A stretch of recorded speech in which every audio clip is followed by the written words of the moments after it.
So at the time, I was a 16-year-old female working in McDonald's.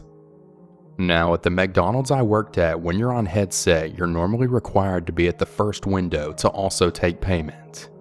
My job position was customer care manager at the time, so my job was meant to be on the front desk, but 99% of the time they required me behind the tills. So I was having a normal day, working a long shift, but still having a normal working day. I happened to be on headset and first window that day. Anyway, my headset buzzes letting me know there's someone at my drive-thru lane. I go through to the first window to answer my customer, and this is how the conversation ensued. Me. Hello, welcome to McDonald's, what can I get you? Him. Oh wow, you've got a beautiful voice. His voice was very grunty and husky sounding, not off-putting though. We have all sorts of customers come through McDonald's every day, so nothing gave me the creeps at this point, but his voice was very recognizable. Thank you, sir, how very flattering. What can I get you? I haven't decided yet. Can I just come around to the first window to decide? I want to see who I'm talking to. Now, we weren't very busy, and at this point the creeper hadn't actually creeped me out yet. I mean, all he had done really was pay me a compliment, and we quite often had people complain that they liked the face-to-face contact. So it was definitely not unusual to get a request like this. Yes sir, that's fine. Wow, you're just as beautiful as you sound. Thank you sir, have you decided what you're going to have to eat? Are you an option? I laughed this off. It was my first job and I wasn't the rude kind of person when someone was paying a compliment. I must also point out that this man must have been around in his 60s. I remember that he had one lazy eye that looked to the left, painfully awful teeth, and patchy dark brown hair. At this point, I was getting a little bit uncomfortable now, but was still more than willing to take his order. I'll have a cheeseburger. Okay sir, are you paying cash or card? Without answering my question, he started asking where I'm from and how old I was, etc., etc. But it wasn't until his last few questions that I really got weirded out now. What time do you finish work? 7:30, why? I didn't actually finish at 7:30, but 7:30 was the first number that came into my head when I blurted it out. I finished at 8 and would probably do some overtime as well, but I wasn't about to let him know that. You know, I can meet you if you want. I can pick you up outside and we can go somewhere. All the while he's saying this, he has this horrendous grin on his face and keeps winking at me. I'm really sorry, sir, but I'm not allowed to meet with customers outside of work, as it's against our employee policy. This was utter BS, but I needed to get him to leave me alone, and this was the only thing I could think of to say at the time. He carries on being insistent, but not getting the picture. I cut the conversation short. Anyway, sir, sorry to be rude, but can I have the money for your cheeseburger? Yes, sorry. See you at 7:30. Off he drove to the next window. I was gobsmacked. I'd already said I wasn't going to see him. I was a little bit shocked, but I was not going to go over there and give him the satisfaction of talking to him again. My coworker came to me and said, "Ooh, that guy had a major crush on you and wanted your number, but I didn't give it to him. He's old enough to be your dad." Anyway, I explained exactly what had happened and how uncomfortable it made me. 7:30 came and my coworker is spooked. Creeper is waiting in the car park for me, just like he said he would. He sat halfway down the car park and you can just see him staring in. Now, our car park wasn't very big. It only had 4 rows of parking spaces, so he wasn't that far away and would have clocked me the minute I walked out the door. At this point, I'm really freaking out and head to the back of the store where hopefully he can't see me. I had to stay at the back of the store for about 40 minutes before we knew it was safe to come out. Fast forward a week later, and the creepers return to the drive-thru. And guess who's back on headset at window 1? Me. I heard his voice and recognized it straight away. Hey, I was hoping I'd hear your voice again. Why didn't you meet me the other day? Just 1 second, sir. I'll be with you in 1 second. I immediately handed my headset to my manager and gave him a quick briefing on the situation. He gladly took the headset and dealt with the customer from start to finish. When my manager came back to let me know he had gone, he said the creeper had been asking my name, my address, and my surname. My manager said that he was the most creepiest guy he had ever met, and I was never to have anything to do with him again. If he came to work while I was there, afterwards my manager would have me head to the back room while he dealt with the creep. He always asked about me, every single time. Number 2. I'm a 16-year-old female working as a customer care manager on the front of house for our Mcdonald's. Now, where I am from, when you are front of house, you're required to wear a light striped top, a yellow neck scarf, and a pencil skirt just below the knee which has a small split up the back. I always button my shirt right up to the very top, so I always looked very modest, and I would never say a McDonald's uniform is attractive. Anyway, when I worked at McDonald's, I always put my all into everything I did, so I knew tills, drive-thru, drinks, serving, etc. I've also always been someone that will happily have a conversation with someone to make their experience enjoyable, and hopefully make them want to come back. I was working on tills when this creeper came through the door. He was a tall blonde bodybuilder, at least around 50 years old though. He came to the till and ordered and didn't look very happy, so I asked the obvious questions. How was your day, etc. He had made small talk and we got to chatting about both of our days. After that, he then tells me, "It's nice to see someone smile around here for once. Everyone else is so grumpy." Nice enough compliment. I was used to it. He was right though. Not many people here enjoyed this job, but I mean, it is McDonald's. He starts coming in around once a week on a Wednesday morning. Each morning he would come in, we would have a chat. If I was on the floor, meaning front of house, we would sit and chat at a table. And my managers were fine with this, as they knew it made each customer's experience unique. We got to know each other's names. His name was Michael. I started college on a Wednesday and Thursday and worked at McDonald's part-time. So my shifts changed. I worked Mondays, Tuesdays, and Saturdays instead of Mondays, Wednesdays, Fridays, and Saturdays. And sometimes extra days if they needed me. Michael started coming into McDonald's every day to find when I was working. First red flag, but I figured he was just lonely and needs someone to talk to. Anyway, he worked out my shift pattern and came in on Tuesdays instead, after asking me why I wasn't in on Wednesdays because he missed our chats. He'd do this thing where he'd let someone else go in front of him if it meant that he could come to my till instead. He would wait to one side to get served by me. Odd, but I didn't think too much of it, just thought he was a man that liked to be served by someone with a smile and had taken a liking to me. Again, we chatted when he came in. Now, this is where it got a bit more weird. We were sat down talking and he decided to really open up to me. He told me how him and his wife were going through a messy divorce. He started going into details of why. He told me he had punched his son.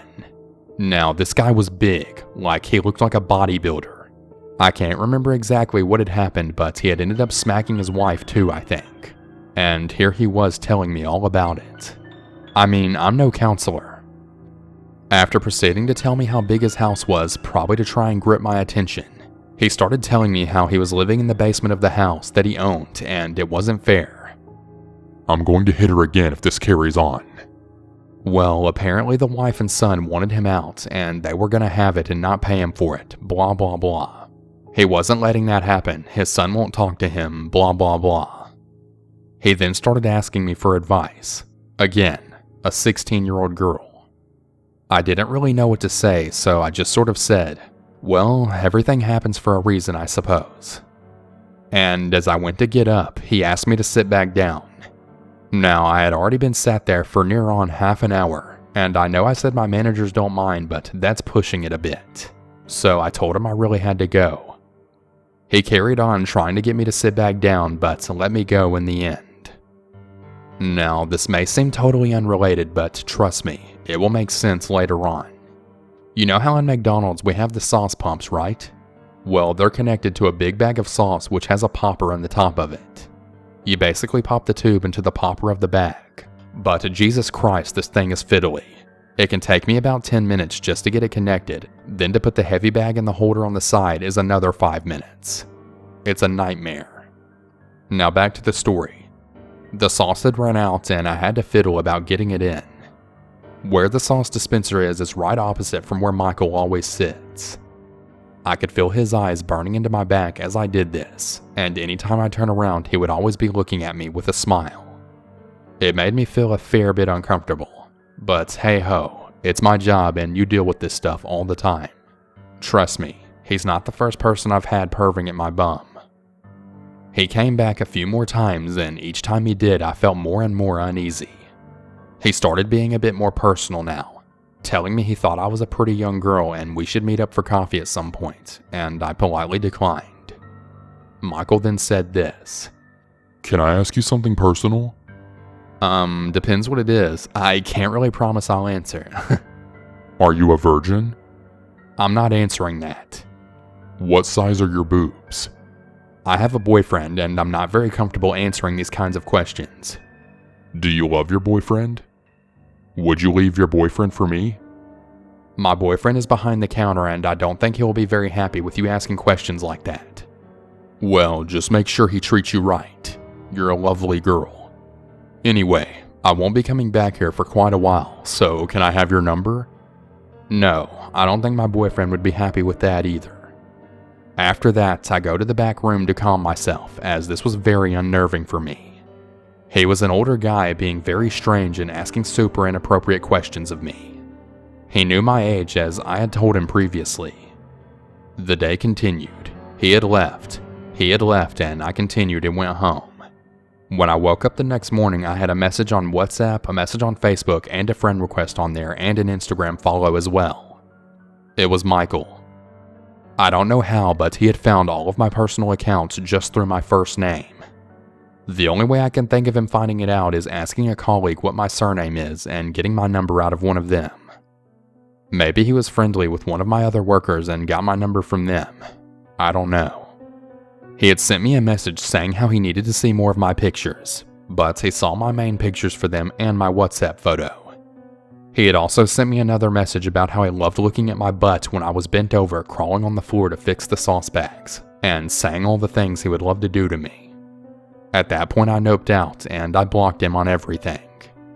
I still sometimes get messages from other accounts he has made, wishing me a Merry Christmas, etc. Even though he should have gotten the gist of me not wanting to talk to him. Luckily for me, I moved away about a week or so after that happened. Thank God. Number 3. So I worked in a McDonald's in the UK, and the area my McDonald's is located isn't the best. There's a lot of druggies, alcoholics, and just overall idiots who cause trouble. I'm usually pretty good at fending for myself and shaking things off, but this encounter really freaked me out. So it was a couple of weeks ago and I was working on the drive-thru window where you collect your food. It's not uncommon for guys to make sexual comments or innuendos when they come through the drive-thru because they don't really have to face any consequences. However, this one guy came through the drive-thru and commented on my beautiful BJ lips, and he then asked me to meet him out back to put them to good use. I declined in the politest way I could manage and told him to move along as he was holding up the queue of cars. He then moved and I thought that was the end of that whole ordeal. 5 minutes later, the same dude comes around again and makes even more sexual comments about me, my hair, and all the creepy things he'd like to do to me. They were quite creepy and very disgusting. They were mostly about the things he'd do to me. I was shocked and quite visibly sickened, so he drove off and I told my manager that I felt uncomfortable by this customer, and I asked to be moved to a different station in case he came back around. Well, apparently he did, because the boy who switched stations with me also had an encounter with this guy. He was asked where I was, what my name is, if this guy would give him my phone number, and if he knew where I lived and what time I finished. The boy thankfully only told him my name and that I had moved on to the front counter. But that was before he realized this guy was a total freak and decided not to say anything more. Now, this is where the story gets really weird for me. The creepy guy came into the store and came up to the till that I was stationed on. He made similar remarks about what he wanted to do to me if he were to ever get his hands on me. He didn't stop until other customers interrupted him and told him to back off and walk away because I was getting really upset and shaken. He wouldn't leave, so I tried to walk away, which is when this guy tried to jump over the counter to try to get to my side of the store. Luckily, my managers and a few other staff members grabbed a hold of him and stopped him getting near me, but that didn't stop him from fighting back and still trying to touch me and get near me. At one point, he was even clawing at my coworkers with his long, nasty nails. Other members of staff alerted the staff safe, a sort of panic button that connects us right to the police, who are then sent right away. Fortunately, because I work in a very rough area, police patrol very closely to where I work, so they managed to get to the store pretty quick. They detained the guy and found a few knives stashed all over his body. Army knives, pocket knives, and even just small regular kitchen knives. As they were dragging him away, he continued to scream about how he was going to wait outside the store for me every day and that we belonged together, and just screaming all of the rantings of a madman. My manager sent me home in a taxi, and I've never seen this guy, his car, or anything else of his ever again, which I thank my lucky stars for. Number 4. This happened about 18 months ago. I lived alone when I was 19, and one night I decided to walk down to McDonald's like I do on occasion. I lived about 1 kilometer from McDonald's. It was a bit of a sketchy area, a lot of people roaming the streets, and a lot of addicts and criminals. I started walking and saw 2 guys probably around my age on the other side of the street. In this situation, it's important to note that my house and McDonald's were on the same main street, opposite tree-dense campsites on the beach. I could feel their eyes as I walked past, but I didn't look up. They crossed the road and started walking behind me. They were close enough for me to hear them laughing and whistling. They waited at the corner as I went into McDonald's, and I could see them watching. I left McDonald's through the back door, walked straight up the side street, and around 3 blocks before I braved going back through the main road. I came out in front of them, and again, they started following me. They were steadily gaining on me. I walked as fast as I could without running because I knew they would catch up to me. I came to a corner with a 7-Eleven and turned in. As soon as I was out of their sight, I ran straight behind the store and hid between a dumpster and a bush. I just stayed there for around 20 to 25 minutes. I slowly emerged and went up to the next side street. I followed that street down until I came to a few more shops behind the main street. They were standing under a post light directly in my way. I then froze and walked backwards slowly and carefully, trying not to be seen or heard. Again, I ran around another side street and ended up looping around my house and jumping my back fence. After that, plus a couple of other similar experiences, I have serious anxiety about leaving the house by myself. I don't think I'm going to be doing that anymore. Number 5. This all literally just happened within the past hour. I got out of work at 6:30 p.m. and went to McDonald's to get an iced coffee. I pull up to the drive-thru and there's a red truck in front of me with a cap on the bed. It's super wide so I can't see their mirrors and thus can't get a glimpse of who is inside. I'm minding my own business listening to Unsolved Mysteries on YouTube when I see that the red truck has pulled up to the second pickup window. You know, there's the window where you pay and then the 2 separate windows where you pick up your food. I didn't think anything of it and just assumed they had a big order, and the McDonald's employee asked them to pull up so that I could get my iced coffee. I look up to see the truck's reverse lights come on. Okay, they must have pulled up a little too far and are backing up a little. They keep backing up without signaling to me that they're backing up. I slowly back up as well, and luckily no one's behind me. They keep backing up until they're finally parked at the first pickup window now. The McDonald's employee looks out the window at me, shrugs, and gives me a look like, I don't know why they did that. A few minutes go by. At this point, I'm just thinking about how strange it is and not part of common etiquette it was to back up without signaling to anyone you needed to do so. They could have easily hit me had I not been looking straight ahead, curious as to what they were doing. Now 5 minutes goes by. No one is being given any food. I just want my iced coffee, so I'm kind of annoyed that they backed up, thinking maybe they were told to go to the second window since I only needed the iced coffee. But they suddenly felt like refusing to do so would get McDonald's to get them their food faster, and thus they backed up to the first pickup window. I don't know. Anyways, I continue to sit there and wait for my food when I see the passenger door to the truck open. Out comes an older man who looks to be around 65 to 70 years old. He was wearing light khaki-covered overalls and a dirty white t-shirt. He starts walking slowly over to my car.